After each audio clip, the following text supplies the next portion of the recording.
Zuni woman walked out of the July heat with a small clay water jar on her hip and 2 children at her skirt, and stopped at the top of Coy Delano's pasture gate at 4 in the afternoon, and did not, at first, cross it. Coy saw her from the pump. He was watering his last standing steer at the trough. The drought was in its 9th week. The little Colorado had been dry for a month. The grass was gone. He had sold half his herd in June and was hanging on to a dozen head with the water he could pump from the deep well his father had drilled in '71. He set the bucket down. He walked slowly to the pasture gate so as not to alarm the woman. He was 36, sun-browned, in his one homespun shirt and his one straw hat. He stopped 10 feet from the gate. He took his hat off. He said, "Ma'am, you are welcome to my water." The woman looked at him. She was about 30. Her dress was plain woven cotton with a fringed shawl. Her hair was braided down her back with turquoise beads. Her 2 children, a boy of about 6, a girl of 4, were sun-cracked at the lips. The clay jar in her hand was empty. She said, in careful English, "Sir, I would ask for water. We have walked 2 days. My people are 2 days farther east. I am trying to reach my sister at Zuni." Coy said, "Ma'am, you will not reach Zuni today. Zuni is 30 miles. Come through the gate. Fill your jar. Sit under the porch shade. I will feed the children. Please." She looked at him. She said, "I have no coin." Coy said, "I have no need of coin, ma'am. I have need of company. It has been a very hot summer alone." She smiled a small, tired smile. She said, "My name is Blue Wing. My son is Coyote. My daughter is Little Feather." Coy said, "My name is Coy Delano. Come." He filled her jar first. Then he filled a wooden bowl of clean water and set it on the porch step and let the children drink from it slowly. Small sips, the way a rancher lets a colt drink after a long day. He warmed a pan of milk on the stove. He fed each child a cup. He fed them each a slice of buttered brown bread. He sat on the porch step and did not stare at Blue Wing while she ate. He said, when she had finished, "Blue Wing, I do not want to press you, but I have my well, and I have my house, and I have my 1 steer left. 30 miles is too far for the children today. Sleep in my house tonight. In the morning, I will hitch the wagon, and I will drive you the 30 miles myself." Blue Wing said, "Sir, I do not know you." Coy said, "You know one thing about me. I filled a jar without asking your business. You may sleep with the children in the west room and lock the door. I will sleep in the barn. My hired boy Rufe sleeps in the bunkhouse. He is 15 and honest. In the morning, we drive." Blue Wing said, "That is generous." Coy said, "It is not generous. It is sensible." Blue Wing said, "Then I will accept." They slept. In the morning, he hitched the wagon. He drove them 30 miles east across the sun-baked country. Blue Wing sat on the driver's board beside him. The children sat in the wagon bed on a bedroll of quilts he had folded for them. She told him, over the miles, that her husband's standing elk had died in April, of the same fever that had taken half her sister's household. She had been alone in the small farm cottage on the edge of her band's fields, with the 2 children, keeping her husband's small corn plot and their few sheep. The drought had killed the corn in June. The last sheep had gone to a lame ewe 2 weeks back. She had put the children on her hip and had started walking east for her sister. Coy said, "You are a strong woman, Blue Wing." She said, "I am tired, Coy Delano." Coy said yes. They reached the Zuni village at sundown. Her sister, Mesa Bright, came out to meet the wagon. She held Blue Wing a long time. She held each of the children. She looked at Coy and the driver's board and did not say anything for a moment. She said, in careful English, "Sir, you will eat with us tonight." Coy said, "I will." He ate at Mesa Bright's fire. He slept in a guest lodge. In the morning, he took his leave. He said, "At the wagon, Blue Wing, I will not press you. I would like you to know one thing. My house has a well. If the drought lengthens, my well will hold. It has held 60 years. If you or your sister's family have need of water, and I can bring it out to your fields, I will do it. I will bring a barrel to you at the boundary of my land 1 day a week if it helps. Send Roof a note." Blue Wing said, Koi Delano, thank you. Koi said, I want you to know one other thing. If the summer breaks, and you and the children have made your home here at your sister's, I would be glad to know it. If the summer does not break for you, my house has room. That is all. I say it plain so you will not have to guess. Blue Wing looked at him a long moment. She said, I will know. He drove home. The drought broke in September. Blue Wing sent word by a Zuni boy going to Koi's town for corn seed. She wrote in careful English on a piece of paper. She said her sister's household was crowded. She said her children asked every night about the rancher's porch step and the buttered bread. She said if Koi's offer of a house still stood, she would like to come, with her children, in November when the harvest was in, and would like to know his household plainly before winter. Koi wrote back, careful and plain, the offer stands, come.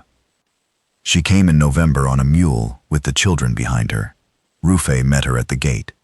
She lived in the west room with the children through the winter. Koi slept in the small back room off the mudroom. Rufe slept in the bunkhouse. Koi did not ask her to be more than a household member. He gave her the run of the kitchen.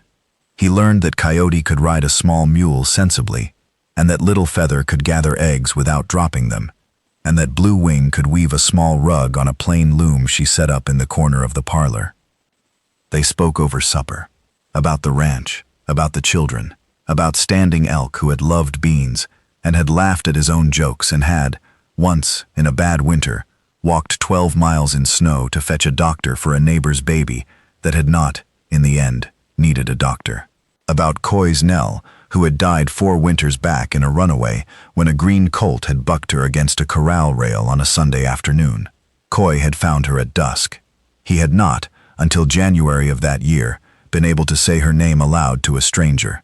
He said it to Blue Wing at his own plank table in a plain, steady voice, and afterward sat quiet a long minute. Blue Wing said, You have kept her name well. Koi said, I did not think I had. Blue Wing said, You have. You said it and did not need to defend it. That is keeping a name well. Koi said, Thank you. She said, You are welcome. The children slept in the west room.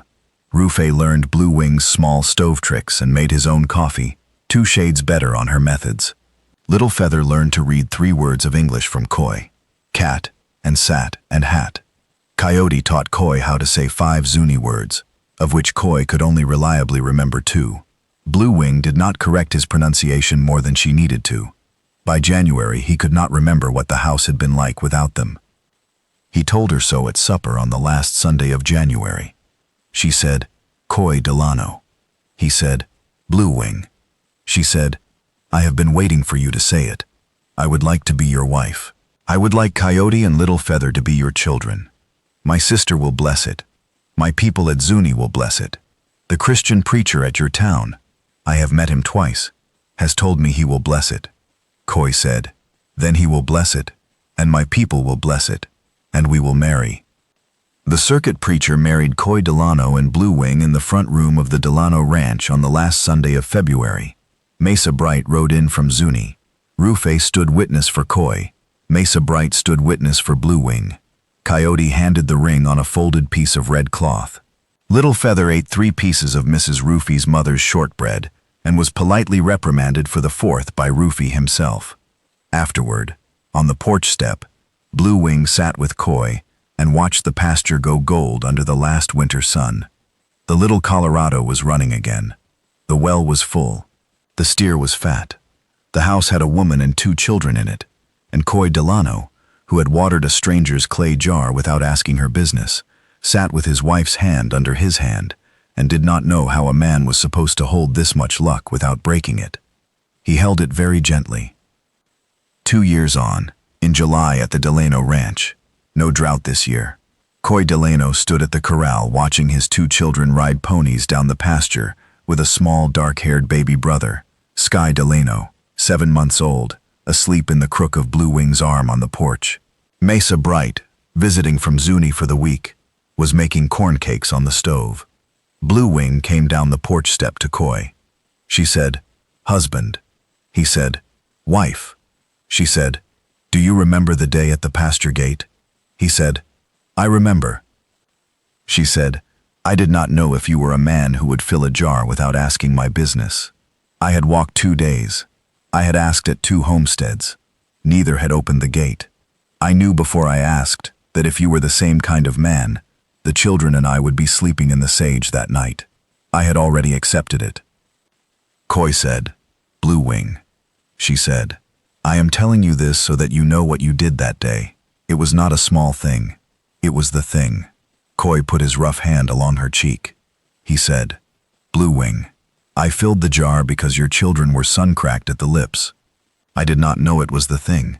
I know now." She said, "That is a good answer." She said, "Koi." He said, "Yes." She said, "When I asked my sister 3 days after we came to Zuni whether she thought I should ride back to your ranch in November, she said to me, 'Sister, I have watched that man drive us 30 miles across a dry country in July with his last steer at home. A man who drives you 30 miles in July, when his herd is failing, is not a man of the summer. He is a man of the winter and the summer. Go back in November. He will not have changed." I asked her, "What if he is not there?" She said, "He will be there." She was right. Koi said, "Your sister is right about a great many things." Blue Wing said, "She is." He put his arm around her waist. She said, "Husband." He said, "Wife." Mesa Bright called from the porch again. They walked back together. Mesa Bright called from the porch. Sky Delano was awake. Little Feather was riding her pony too fast. Coyote was singing. Koi Delano kissed his wife on the temple and walked with her back to the porch.